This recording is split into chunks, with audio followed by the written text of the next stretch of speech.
Hello student, welcome back my YouTube channel science beta.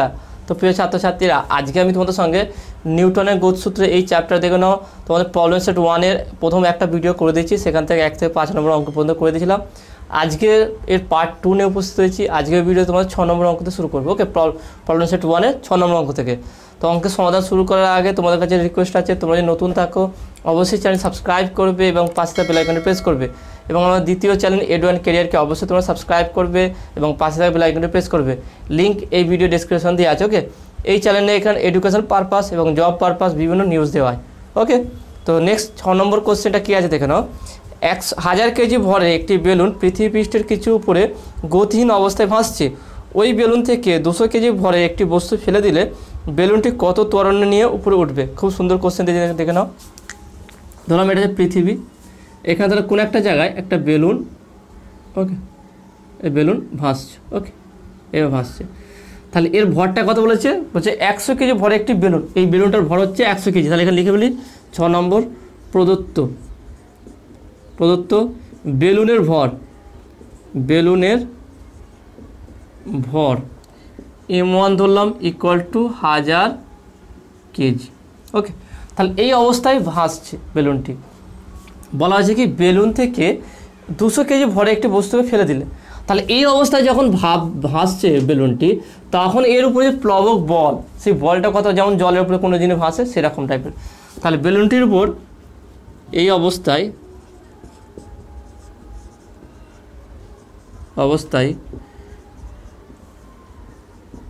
বেলুনটির উপর প্লবক বল, সেটাকে আমি F1 ধরলাম। F1 ইকুয়াল টু M1, এটাকে M1 ধরছি, M1G। ওকে, তাহলে M1G যদি এখানে মানটা বসিয়ে দিই, কত পাবো দেখে নাও। M1 এর মান কত হচ্ছে 1000, ওকে, ইন্টু 9.8। তাহলে টোটাল কত হচ্ছে দেখে নাও। তাহলে F1 ইকুয়াল টু 9.8 বা 98, 1 2 3। ওকে, 1000 কেজি হবে, এটা 3টে শূন্য হবে। ওকে, 1 2 3, তাহলে 2টো শূন্য হবে, 0 0 এত নিউটন। এটাকে 1 নম্বর দেয়। তাহলে এটা হচ্ছে যে প্লবক বল এই যেখানে ভাসছে সেই অবস্থায়। এবার জানে উপরে তো আরও মেঘ আছে, তাই না, উপরে আরও বায়ুমণ্ডল আছে। এবার কী হয়েছে, এখান থেকে 200 কেজি ধরলাম M2 ইকুয়াল টু যেই বস্তুর বা যেই ভরটা ফেলে দেওয়া আছে সেটা হচ্ছে 200 কেজি। 200 কেজি ভরে একটা বস্তুকে বেলুন থেকে ফেলে দেওয়া হয়েছে। তাহলে ফেলে দিলে কী হবে, এটা উপর দিকে আরেকটু উঠে যাবে, বেলুনটা আরও উপর দিকে উঠবে, একটু যত হালকা হবে তত বেলুনটা উপর দিকে উঠবে। তাহলে যখন উপর দিকে উঠবে, তাহলে ঊর্ধ্বমুখী যে বলটা হবে সেই বলটা কত? তাহলে এখানে বলতে পারি যে বেলুনটি থেকে 200 কেজি ভর ফেলে দিলে এখন বেলুনটির ভর হবে, সেটা কত হবে বলতে, সেটাকে আমি M2 বলছি। M2 equal to 1000 minus 200 equal to 800 KG, তাই না? এটা তো আমরা সহজেই বলতে পারি। 1000 কেজি ছিল, সেখান থেকে 200 কেজিকে ফেলে দেওয়া হয়েছে, তাহলে থাকে কথা 800 কেজি থাকে। তাহলে 800 কেজি আছে। এখন এর ফলে হচ্ছে কি, যখন এই বেলুন থেকে 200 কেজি ভরটা ফেলে দেওয়া হবে, তখন বেলুনটা একটু হালকা হবে, তাহলে বেলুনটা আরেকটু উপর দিকে উঠবে। তাহলে ঊর্ধ্বমুখী লব্ধি বল কত হবে? তাহলে বলতে পারি কি, অতএব এখন ঊর্ধ্বমুখী লব্ধি বল, তাহলে এই বলটা থেকে এই বলটাকে মাইনাস করতে হবে। তাহলে বলতে পারি কি F ইকুয়াল টু, ওকে, F ইকুয়াল টু কত হবে দেখে নাও। F ইকুয়াল টু হবে আমার 98000, এই বলটা থেকে মাইনাস হচ্ছে কি M2G, এখানে হচ্ছে M2G হবে। অর্থাৎ এখানে বলতে পারবে কি 9800 মাইনাস M2Gটা কত হবে, তাহলে 800 ইন্টু 9.8। তাহলে এখানে একটা কাজ করো, তাহলে বা বলতে পারি কি F ইকুয়াল টু, আর এখানে কাজ করি যে জি আছে 9.8, এখন 9.8 আছে, জিটাকে রেখে দিই। তাহলে এখানে আমি বলতে পারি 9800, এটাকে বলতে পারি কি 1000 ইন্টু জি, ওকে 1000 ইন্টু জি বা 9.8 মাইনাস 800 ইন্টু জি। তাহলে দুদিক দিয়ে যদি জি কমন নিয়ে নিই তাহলে থাকছে কত 1000 মাইনাস 800। তাহলে কত হবে দেখে নাও, এফ ইকুয়াল টু 200 জি। তাহলে এই বলটা এর উপর ঊর্ধ্বমুখী এই বলটা কাজ করবে। তাহলে ঊর্ধ্বমুখী ত্বরণ কত হবে? তাহলে এখন ঊর্ধ্বমুখী ত্বরণ হবে, ভালো করে স্টেপ বুঝে নাও। এখানটায় কী করেছি, F1 এর মানটা বের করেছি। তাহলে F1 যখন আমার 1000 কেজি ভর ছিল, সেখান থেকে যখন 200 কেজি ভর ফেলে দেওয়া হয়েছে তখন ঊর্ধ্বমুখী, তাহলে বেলুনটি হালকা হয়েছে। বেলুন হালকা হলে কি বেলুনটা উপর দিকে আরেকটু উঠবে। তাহলে ঊর্ধ্বমুখী বল কত হবে? তাহলে আগেটার থেকে এখন যে ভর আছে সে বা এখন যে বল আছে সেটাকে বাদ দেবো বা বিয়োগ করবো। বিয়োগ করার পর যেটা পাবো সেটা হচ্ছে এখন ঊর্ধ্বমুখী বল। এবার এই ঊর্ধ্বমুখী বলের জন্য ঊর্ধ্বমুখী ত্বরণ কত হবে? তাহলে এখানে বলতে পারি কি, তাহলে এখানে বলতে পারি অতএব ঊর্ধ্বমুখী ত্বরণ। তাহলে এখন ঊর্ধ্বমুখী ত্বরণটা কত হচ্ছে দেখো না, তাহলে এ ইকুয়াল টু এফ, যেই বলটা উপর দিয়ে প্রযুক্ত হয়েছে। আর এখন ভর কত আছে দেখুন, যেই ভরটা নিয়ে উপরে উঠছে, তাহলে কোন ভরটা নিয়ে উঠছে, যে 1000 থেকে যে 1000 ভর ছিল সেখান থেকে 200 বাদ দেওয়া হয়েছিল। ব্যাপারটা ভালো করে এটা ক্লিয়ার করে নাও। আমার প্রথম 1000 কেজি ছিল ভর, 1000 কেজি থেকে যখন 200 কেজি ভর ফেলে দেওয়া হয়েছে তখন একটু হালকা হয়েছে। তো সেই ভর বিশিষ্ট বেলুনটা এবারে উপর দিকে উঠবে। তাহলে প্রযুক্ত বল ডিভাইডেড বাই ভর, কোন ভরটা হবে, যে ফেলে দেওয়ার পর যতটুকু ভর অবশিষ্ট আছে সেই ভরটা। তাহলে 1000 থেকে 200 কেজি ভর ফেলে দিয়েছি। তাহলে এখান থেকে বলতে পারি কি, এফ ইকুয়াল টু কত পেয়েছি আমরা, 200 জি ডিভাইড বাই এখানে কত হবে তাহলে 800। ওকে, 0 0 0 0 কাটবে, 4 দুগুণে 8 4 হবে। ওকে, তাহলে জিটা হচ্ছে কি 9.8 ডিভাইডেড বাই 4। তাহলে এটা ভাগ করলে কত হবে দেখে নাও, এটা ভাগ করে হবে 4 দুগুণে 8 2.45 মিটার পার সেকেন্ড স্কোয়ার। তাহলে ঊর্ধ্বমুখী ত্বরণ, যেই ত্বরণ নিয়ে উপর দিকে উঠবে সেটা হবে কত, 2.45 মিটার পার সেকেন্ড স্কোয়ার। তাহলে এই লজিকটা ভালো করে ক্লিয়ার করে নাও। এই অঙ্কটা অনেকদিন সমস্যা হয়। মেন হচ্ছে কি, প্রথমে যখন ভাসছিল একটা বলে যে পুরো টোটাল ব্যাপারটা বলে দিতে কেন, একটা 1000 কেজি বেলুন আছে ভরের, সেই বেলুনটা একটা আকাশের যে কোনো একটা জায়গায় ভাসছে। তো সেই অবস্থায় ভাসন অবস্থায় যে প্লবক বল হবে, সেই বলটা কী হবে, ভর ইন্টু সেই অভিকর্ষ যে ত্বরণ আছে জি, সেই ত্বরণটা কী, কারণ সেটা অভিকর্ষ বরাবর ভাসছে বলে। তাহলে এম আমি যদি M1 বলি তাহলে M1 জি, সেখান থেকে M1 এর মান বসিয়ে দিয়ে 1000 জি বলতে পারি বা গুণ করে দিতে পারি। সবথেকে বেস্ট হবে কি 1000 ইন্টু জি রেখে দেওয়া, জিটা না গুণ করা। ওকে, হয়ে গেল এটা। এবার যখন 200 কেজি ভর ফেলে দিলাম, তারপরে যে লব্ধি বলের জন্য বেলুনটা উপর থেকে উঠবে সেটা কত হবে। তাহলে 1000 কেজি বল ফেলে দিলে এখন বলটা কত হচ্ছে, এবার যে 200 কেজি ভরটা ফেলে দিলাম তাহলে বেলুনটা একটু হালকা হয়ে গেল। হালকা হয়ে যাওয়ার পর বেলুনটা উপর থেকে উঠবে। তাহলে কোন ভরটা নিয়ে উঠছে, তাহলে সেটা হচ্ছে 1000 থেকে 200 বাদ দিলে যে 800 কেজি ভর। তাহলে এই 800 কেজি ভরটাকে এখনও বেলুনের মধ্যে অবশিষ্ট আছে। তাহলে লব্ধি, তাহলে 1000 কেজি ভর তখন বল ছিল আলাদা, এখন 800 কেজি ভরের জন্য একটা বল হয়েছে। তাহলে লব্ধি যে বলের জন্য বেলুনটা উপর দিয়ে উঠবে সেটা কী হবে, 1000 কেজি ভরের জন্য যে বল হবে সেই বল থেকে 800 কেজি যে ভরের জন্য যে বল হবে সেই দুটো বলকে মাইনাস করব। সেই জন্য এখানে মাইনাস করেছি। মাইনাস করে লব্ধি যেই বলের জন্য বেলুনটা উপর দিকে উঠবে সেটা বের করলাম। এবার ঊর্ধ্বমুখী ত্বরণটা কী হবে, তাহলে এ ইকুয়াল টু এফ, যেই লব্ধি বলের জন্য উপরে উঠছে সেই এফ ডিভাইডেড বাই যেই ভরটাকে নিয়ে উঠছে, আমরা জানি তো F equal to M A. তাহলে এই এমটা কী হবে, তাহলে অবশিষ্ট যে ভরটা আছে সেই ভরটা, তার মানে 1000 থেকে 200 বাদ দেবো, 800 কেজি ভর হবে। তাহলে 200 বাই 800 সে কাটাকুটি করলে 2.45 মিটার পার সেকেন্ড স্কোয়ার আসবে। ওকে, তো আসলে তুমি এটা বুঝতে পেরেছো। তো নেক্সট 7 নম্বর অঙ্কটা কী আছে দেখে নাও। 4 গ্রাম বায়ু দ্বারা পূর্ণ একটি বেলুন থেকে ছিদ্রপথে 5 মিটার পার সেকেন্ড বেগে বায়ু নির্গত হয় এবং 0.5 সেকেন্ড সময়ে সম্পূর্ণ বায়ু শূন্য হয়। এর উপর কত বল ক্রিয়া করে, ওকে বের করতে হবে, বলটা বের করতে হবে। তাহলে ধরুন এখানে একটা বেলুন আছে, ওকে এখানে একটা বেলুন আছে, তাহলে এর ভিতরে যে বায়ু আছে সেটা কত, 4 গ্রাম। তাহলে এম ইকুয়াল টু 4 গ্রাম। তাহলে বায়ু এখানে লিখে দিই, 7 নম্বর প্রবলেমটা প্রদত্ত বায়ুর ভর এম ইকুয়াল টু 4 গ্রাম। ওকে 4 গ্রাম, 4 গ্রাম আছে, যেহেতু এসআই আছে তাহলে আমি এটা এসআই কনভার্ট করে দিই। 4 গ্রাম মানে বলতে পারি কি 4 ইন্টু 10⁻³ কেজি। ওকে এত। তারপরে কী বলে দেখানো, ছিদ্রপথে 5 মিটার পার সেকেন্ড বেগে বায়ু নির্গত হচ্ছে। তাহলে বায়ুর নির্গমন বেগ, বায়ুর নির্গমন বেগ ভি ইকুয়াল টু কত বলেছে দেখুন এখানে বলেছে হচ্ছে কি 5 মিটার পার সেকেন্ড। ওকে, সময় কত লেগেছে টি ইকুয়াল টু বলছে কত, টি ইকুয়াল টু 0.5 সেকেন্ড। ওকে, তাহলে কতটা বল প্রযুক্ত হয় সেটা বের করতে হবে। তাহলে বলো বেলুনকে ছিদ্র করার আগে, বায়ু নির্গত করার আগে ভরবেগ কত ছিল? তাহলে সে শূন্য অবস্থা ছিল, কারণ বেগ তখন ছিল না। যখন বায়ু এখান থেকে বেরিয়ে যাচ্ছে না তখন বেগটা কত ছিল? প্রাথমিক অবস্থায় বেগ ইউ ইকুয়াল টু 0। তাহলে বলতে পারি যে প্রাথমিক ভরবেগ বায়ু থেকে বা বেলুন থেকে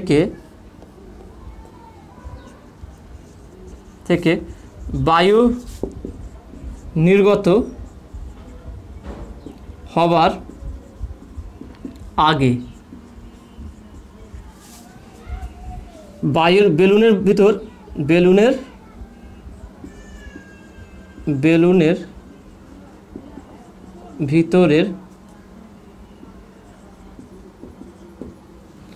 ভিতরের বায়ুর ভরবেগ আমি পিআই দিলাম প্রাথমিক অবস্থায়, সেটা হচ্ছে কি 0 হবে। কারণ কি, যখন ছিদ্র করিনি, যখন এখান থেকে বায়ু বেরিয়ে যায়নি ততক্ষণ পর্যন্ত এর ভরবেগ কী হবে? বেগ যেহেতু শূন্য এর ভিতরেই আছে, তাহলে ভরবেগ কি শূন্য হবে। এবার ছিদ্র করার পর কী হবে? ভরবেগটা কত হবে? ছিদ্র করার পর বেলুন থেকে বায়ু নির্গত হলে ভরবেগ হবে বায়ুর ভরবেগ হবে। এখন বায়ুর ভরবেগ হবে নির্গত হলে বায়ুর ভরবেগ হবে সেটা পিএফ করলাম final. Okay, equal to M V. তাহলে এমটা কত আছে দেখো না, এমটা হচ্ছে 4 × 10⁻³ ওকে, ভিটা আছে কত দেখো না 5। ওকে, এত পেলাম। তাহলে অতএব প্রযুক্ত বল, ওকে, তাহলে বলতে পারি কি অতএব প্রযুক্ত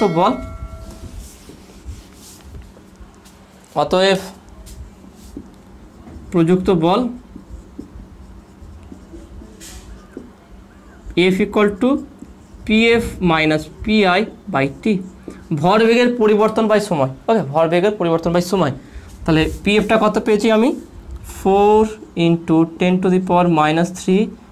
× 5 - 0 ডিভাইড বাই 0.5। ওকে, কারণ সময়টা বলছে কত? 0.5 বলেছে। তাহলে এই মানটা যদি বসিয়ে দিই কত হবে দেখো না, তাহলে F equal to 4 × 10⁻³ × 5 divided by 0.5। তাহলে পয়েন্টটা তুলে দিলাম, এখানে 10 বসিয়ে দিলাম।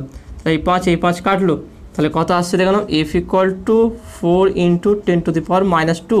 তাহলে F ইকুয়াল টু হচ্ছে কত এখানে দেখো না, এখানে পাচ্ছি আমরা 0.04। ওকে, 0.04 নিউটন,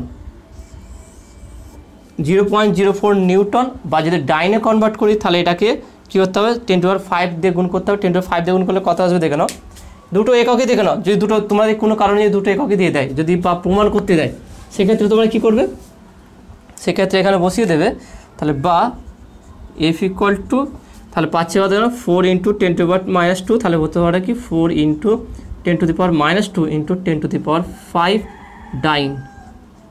তাহলে কত হবে? F ইকুয়াল টু 4 × 2 আছে 10⁻³ ডাইন, বা 4 F ইকুয়াল টু 4000 ডাইন।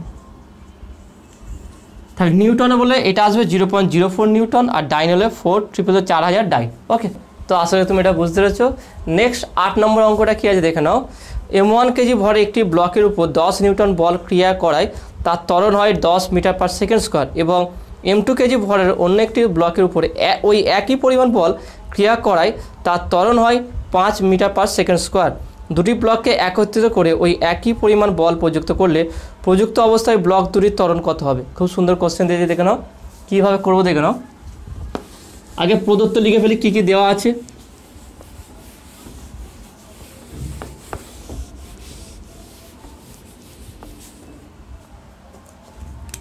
তাহলে এটা হচ্ছে 8-এর দাগের প্রদত্ত। ওকে, তাহলে M1 প্রথমে যে M1 ভর বলেছে তার কত বল প্রযুক্ত 10 নিউটন। তাহলে এখানে প্রযুক্ত বল F equal to 10 Newton. Okay, M1 উপরে কি ত্বরণ কত হয়েছে, M1 ভরের ব্লকের ত্বরণ হচ্ছে ধরলাম আমি A1 ধরলাম, কত হয়েছে M1 ভরের ক্ষেত্রে 10 metre per second square, 10 metre per second square.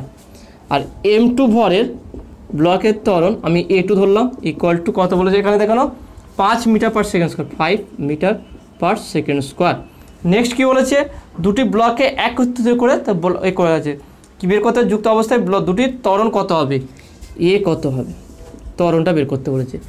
কোশ্চেনে ভালো করে বুঝে নাও, এখানে একটা ব্লক আছে যার ভর হচ্ছে M1, এখানে 10 নিউটন বল প্রযুক্ত করা হয়েছে 10 নিউটন। তার ফলে এর ত্বরণ সৃষ্টি হয়েছে এই বরাবর কি A1 ইকুয়াল টু বলেছে কত 10 মিটার পার সেকেন্ড স্কোয়ার। এটা কোশ্চেন দিয়েছে, ভালো করে বুঝে নাও। কোশ্চেনটা যত ভালোভাবে বুঝতে পারবে ততই তোমার জন্য অঙ্কটা সহজে যাবে। M1 ভরের উপরে একটা 10 নিউটন বল প্রযুক্ত করা হয়েছে, তার ফলে এর মধ্যে A1 equal to 10 metre per second square ত্বরণ সৃষ্টি হয়েছে। আর একটা ব্লক আছে M2 ব্লক, তার উপরে একই বল 10 নিউটন বল প্রযুক্ত করা হয়েছে, তার ফলে এখানে যে ত্বরণ সৃষ্টি হচ্ছে A2 সেটা কত হচ্ছে 5 মিটার পার সেকেন্ড স্কোয়ার ত্বরণ সৃষ্টি হয়েছে, 5 metre per second square. Next কী বলে দেখানো, নেক্সট হচ্ছে দুটো ব্লককে একসঙ্গে করা হয়েছে, দুটো ব্লককে একসঙ্গে একত্রিত করা হয়েছে M1 M2, দুটো বলকে একত্রিত করে দুটো ব্লককে একই বল প্রযুক্ত করা হয়েছে F ইকুয়াল টু 10 নিউটন বল প্রযুক্ত করা হয়েছে। তার ফলে এর মধ্যে কী ত্বরণ সৃষ্টি হবে সেটা বের করতে হবে। এই হচ্ছে কোশ্চেন, ফিগারটা ভালো করে বুঝে নাও, এটাই কোশ্চেন। M1 ভরের উপরে 10 নিউটন বল প্রযুক্ত করা হয়েছে, তার ফলে এই ত্বরণ সৃষ্টি হয়েছে। M2 ভরের উপরে 10 নিউটন বল প্রযুক্ত করা হয়েছে, তার ফলে এই ত্বরণ সৃষ্টি হয়েছে। M1 প্লাস M2 দুটো ভরকে একসঙ্গে রেখে একই বল প্রযুক্ত করা হয়েছে, তাহলে কত ত্বরণ সৃষ্টি হবে সেটা বের করতে হবে। তাহলে কীভাবে করে দেখে নাও, প্রথমের ক্ষেত্রে দ্বিতীয় M1 M2 ভর আমি নির্ণয় করব, বলবো কি M1 ভরের ব্লকের উপর প্রযুক্ত বল F1, F ধরলাম F ইকুয়াল টু M1, ওকে M1 A1, তাহলে বা M1 equal to F by A1। তাহলে F এর মান কত, F হচ্ছে 10, আর এখানে A1টা কত আছে দেখুন 10, তাহলে কত হবে M1 ইকুয়াল টু 1 কেজি। তাহলে আমি M1 এর মান পেয়ে গেলাম। একইভাবে অনুরূপভাবে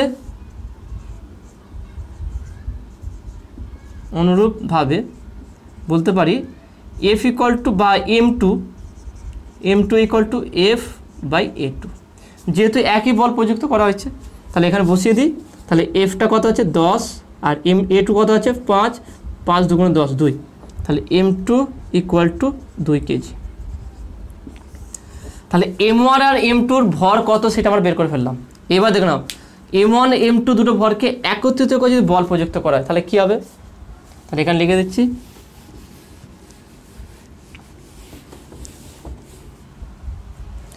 তাহলে M1 এবং M2 ভরের ব্লককে একত্রিত করে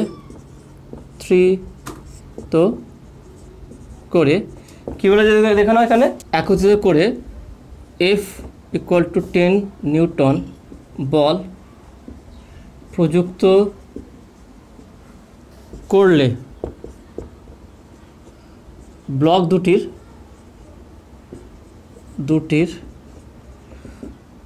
লব্ধি ত্বরণ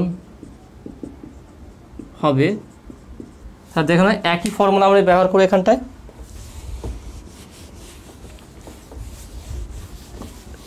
তাহলে এখানে আমরা কী বলবো দেখুন, তাহলে A ইকুয়াল টু F যেহেতু এফ বল প্রযুক্ত করেছি, তাহলে দেখে নাও আমরা বের করেছিলাম কি M equal to F by A, তাহলে A equal to F by M, তাহলে বলতে A equal to F by M one plus M two. Okay, M one plus M two, দুটো ভরকে যেহেতু দুটো ভরের উপর বল প্রযুক্ত করেছি সেই জন্য M one plus M two হচ্ছে। তাহলে এফটা কত হচ্ছে 10, এম ওয়ানটা হচ্ছে কি 1 আর এম টু হচ্ছে 2, তাহলে 10/3, তাহলে এ ইকুয়াল টু 10/3 বা যদি এটা ভাগ করি তার 3 থেকে কোনো 3.33 আসবে, এটা আসবে কি 3.33 মিটার পার সেকেন্ড স্কোয়ার।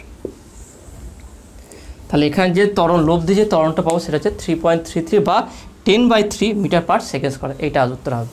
ওকে, তো নেক্সট 9 নম্বর অঙ্কটা কী আছে দেখে নাও।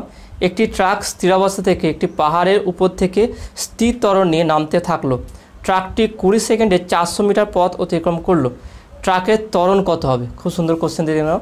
তারপরে আরেকটা পার্ট বলছে ট্রাকের ভর 700 কেজি হলে তার উপর কত বল প্রযুক্ত হয়েছিল। তাহলে কীভাবে করবো দেখে নাও। 9 নম্বর প্রদত্ত বলে লিখে ফেলে আগে, প্রদত্ত সময় টি ইকুয়াল টু বলছে কত 20 সেকেন্ড। ওকে, 20 সেকেন্ড। তারপরে কী বলেছে দেখে নাও, দূরত্ব এসটা কত বলেছে দেখে নাও, এসটা হচ্ছে 400 মিটার, ভরটা ট্রাকের ভর কত হচ্ছে 700 কেজি। প্রথম পার্টটা কী বের করতে বলেছে, যে ত্বরণ কত, এ ইকুয়াল টু কত বের করতে বলেছে। তারপরে বলেছে কত এফ বল কত প্রযুক্ত সেটা বের করতে বলেছে। এখানে ইউ ইকুয়াল টু 0 বলেছে, প্রাথমিক অবস্থায় স্থির আছে, স্থির অবস্থা থেকে। তাহলে এখানে আমরা কীভাবে সমাধান করে দেখেন, খুব সহজভাবে হয়ে যাবে। তাহলে বলতে পারি কি, আমরা জানি S equal to UT plus half of A T square. তাহলে যেহেতু আমরা স্থির অবস্থা থেকে যাত্রা শুরু করেছি, তাহলে ইউ ইকুয়াল 0, তাহলে এস ইকুয়াল টু, বা এখানে বলতে পারি এসের জায়গায় কত আছে না 400 মিটার, তাহলে 400 ইকুয়াল টু 0, যেহেতু U 0 plus half of into A into theta কত আছে দেখুন, টি 20, তাহলে 20 ইন্টু 20, তাহলে বা 400 ইকুয়াল টু 2 দিয়ে এখানে প্রথম কেটে দিই, 2 দিয়ে কাটলে এখানে 10 হবে। ওকে, 10 দুগুণে 20, তাহলে যে এ ইন্টু 10 ইন্টু 200, তাহলে বা এ ইকুয়াল টু বলতে পারি 400 ডিভাইড বাই 200, এখানে একটা 0 হবে 200, এটা 2 1 2 আর 200 হবে এটা, তাহলে 0 0 0 0 কাটবে, 2 দুগুণে 4, 2 হলো। তাহলে বা A equal to 2 metre per second square. তার ত্বরণ কত হচ্ছে 2 মিটার পার সেকেন্ড স্কোয়ার ত্বরণ সৃষ্টি হবে। নেক্সট পার্ট কী বলেছে, যে প্রযুক্ত বল কত, তার প্রযুক্ত বল, তাহলে অতএব প্রযুক্ত বল কত হবে, এফ ইকুয়াল টু বলতে পারি কি, এফ ইকুয়াল টু আমরা বলতে পারি M A. Okay, M A, তাহলে ভরটা কত 700 কেজি, তা 700 ইন্টু 2, তা 7 দুগুণ 14, 1400, তা 1400 নিউটন বল প্রযুক্ত হবে। তাহলে ট্রাকটা যে যাচ্ছে সে কত ত্বরণে গতিশীল হবে, সেটা হচ্ছে কি 2 মিটার পার সেকেন্ড স্কোয়ার ত্বরণে গতিশীল হবে। ট্রাকটির উপর প্রযুক্ত বল কত হচ্ছে, সেটা হচ্ছে কি 1400 নিউটন। ওকে, তো আসলে তুমি এটা বুঝতে পেরেছো। তো নেক্সট 9 নম্বর অঙ্কটা কি আছে দেখে নাও। স্থির অবস্থায় থাকা 4 কেজি ভর বিশিষ্ট একটি হাতুড়ি 50 সেন্টিমিটার উচ্চতা থেকে পড়ে অনুভূমিক তলে আংশিকভাবে গাঁথা একটি পেরেককে আঘাত করে 0.1 সেকেন্ডে থেমে গেল। পেরেকের উপর কত বল প্রযুক্ত হলো নির্ণয় করি। ওকে, সেখানে খুব সহজ আছে অঙ্কটা। ধরুন এই হচ্ছে আমার তক্তা আছে, এর উপরে একটা পেরেক আছে ধরলাম, সেটা আংশিকভাবে এখানে গাঁথা আছে। ওকে, এখান থেকে উচ্চতাটা বলেছে কত 50 সেন্টিমিটার। 50 সেন্টিমিটার উচ্চতা একটা হাতুড়ি ধরা, এমন ধরে না, এরকমভাবে একটা হাতুড়ি এরকম ধরা হয়েছে ধরুন। ওকে, এবার ধরে রাখে যে উচ্চতায় ধরা হয়েছে হাতুড়িটাকে সেটা হচ্ছে 50 সেন্টিমিটার। তাহলে 50 সেন্টিমিটার উচ্চতায় একটা 4 কেজি ভর বিশিষ্ট একটা হাতুড়ি আছে। তাহলে এই হাতুড়িটার ভর কত আছে 4 কেজি, এর ভর হচ্ছে কত 4 কেজি। তাহলে এখানে লিখে ফেলি যে প্রদত্ত, এটা 10 নম্বর অঙ্ক। ওকে, 10 নম্বর এটা। তাহলে প্রদত্ত এম ইকুয়াল টু হাতুড়ির ভর,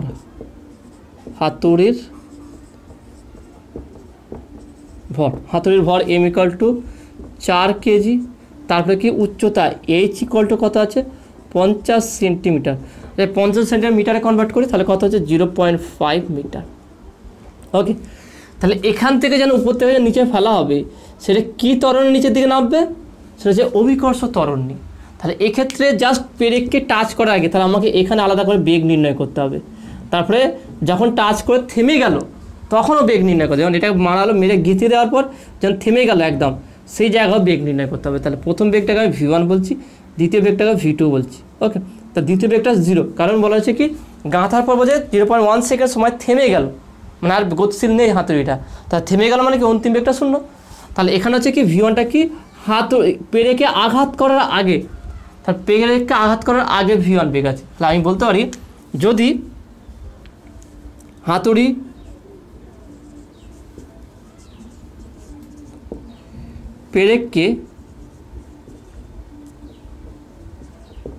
পেরেককে আঘাত করার আগে বা স্পর্শ করার আগে, হাতুড়ি পেরেককে আঘাত করার আগে বেগ v1 হলে কি লিখলাম দেখে নাও, যদি এখানে যদি লিখে দিই, যদি হাতুড়ি পেরেককে আঘাত করার আগে বেগ v1,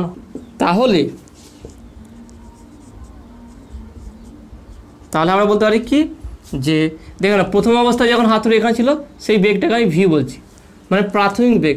তো প্রাথমিক বেগ কত হবে? 0 হবে। তাহলে এখানে বলতে পারি কি প্রাথমিক অবস্থা আমরা হাতুড়ি স্থির অবস্থায় ছিল, সেটা প্রাথমিক বেগটা 0। তাহলে বলতে পারি কি যে v1 square equal to v square plus 2gh। Okay, 2gh ভালো করে দেখেন, এই যে এটা কি formula, v square equal to U square plus 2gh, যে ফর্মুলা আছে সেই ফর্মুলাটা আমরা ইউজ করেছি। বা 2as, আর একটা আছে কি v square equal to U square plus 2as, এখানে এটা ব্যবহার এর জায়গায় জি করেছি, কারণ কি যেহেতু উপর থেকে নিচে দিয়ে পড়ছে, তাহলে অভিকর্ষ ত্বরণ। আর এসটা জায়গা আমরা এইচ করেছি, কারণ উচ্চতাটা এখানে এইচ ধরা হয়েছে। তাহলে প্রাথমিক অবস্থায় যখন হাতুড়িটা উপরে ছিল তখন তার বেগ কত ছিল? স্থির অবস্থায় ছিল, যেহেতু স্থির অবস্থায় থাকলে তার বেগটা কত হবে? 0 হবে। তাহলে v ইকুয়াল টু 0। জাস্ট পেরেকে স্পর্শ করার আগে বা আঘাত করার আগে যদি বেগ v1 হয়, তাহলে বলতে পারি, তাহলে এই দুটোর ক্ষেত্রে দেখে নাও, এই দুটোর ক্ষেত্রে অন্তিম বেগ কোনটা? v1, প্রাথমিক হচ্ছে v। তাহলে এই ক্ষেত্রে v1 equal v square equal v square plus 2gh, তাহলে বা বলতে পারি v1 square equal two 2gh, তাহলে বা v1 square equal to 2 into 9.8 into h হচ্ছে 0.5। তাহলে 0.5 এর সঙ্গে 2 গুণ করলে কত? 1 হয়ে যায়। তাহলে বা v1 স্কোয়ার ইকুয়াল টু 9.8, তাহলে বা v1 equal to root of 9.8। Okay, root of 9.8 এর v1 ইকুয়াল তাহলে কত হবে? রুট অফ 9.8 করে দেখবে, এটা আসবে কত? 3.13 মিটার পার সেকেন্ড। ওকে, তাহলে যদি আমরা এটাকে রুট করি, 9.8কে রুট করলে এটা আসবে কত? 3.13 মিটার পার সেকেন্ড। এটা হচ্ছে বেগ। তাহলে এখানটার বেগ পেয়ে গেলাম আমরা 3.13 মিটার পার সেকেন্ড। এবারে কি বলেছে দেখো না, নেক্সট কি বলেছে এখানে দেখো না, এখানে বলা হয়েছে কি যে পেরেকের উপর কতটা বল প্রযুক্ত করা হয়েছে। তাহলে পেরেকের উপর কতটা বল প্রযুক্ত করা হয়েছে সেটা বের করার আগে আমাকে বের করতে হবে কি যে ওখানে ত্বরণটা কত হয়েছে, ত্বরণটা নির্ণয় করতে হবে। তো নেক্সট বলতে পারি কি, তাহলে এখানে আমরা বেগ পেয়ে গেলাম। নেক্সট এখানে আমরা বলতে পারি যে পেরেককে আঘাত করার পর পেরেককে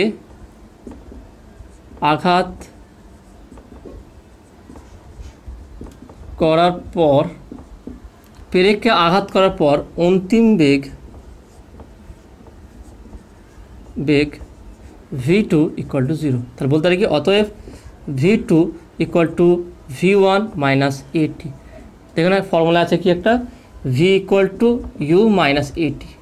ওকে, তাহলে এক্ষেত্রে ইউ হচ্ছে প্রাথমিক বেগ, ভি হচ্ছে অন্তিম বেগ। তাহলে এক্ষেত্রে আমি v1টা কী হবে? এই দুটোর ক্ষেত্রে এটা প্রাথমিক বেগ, এটা অন্তিম বেগ। তাহলে এখানে ত্বরণটা দিলাম, কারণ যখন আমি পেরেকটাকেই কোনো একটা মাধ্যমে প্রবেশ করাবো তখন সেখানে যে ত্বরণটা হবে সেটা হচ্ছে এখানে যে পরিমাণ বল প্রযুক্ত হচ্ছে তার উপর ডিপেন্ড করে ত্বরণটা হবে। ওকে, তাহলে এখানে বলতে পারি কি কত হবে দেখেন এখানে, তাহলে এটা যদি ক্যালকুলেট করি তাহলে আমার v2টা 0 হবে, v1টা কত আছে 3.13 মাইনাস এটা কত আছে, এটা জানে বের করতে হবে, টিটা তো কত দেখুন এখানে টি বলা হয়েছে 0.1। ওকে, তাহলে বা এ ইন্টু 0.1 ইকুয়াল টু 3.13, তাহলে বা A equal two 3.13 divide by 0.1, তাহলে পয়েন্ট তুলে দিলাম। এখানে হচ্ছে কি 10 আসবে। তাহলে 10 আসলে কত আসবে দেখুন ত্বরণটা, তাহলে এখানে ত্বরণটা আসছে, তাহলে বা A equal to 31.3 metre per second square.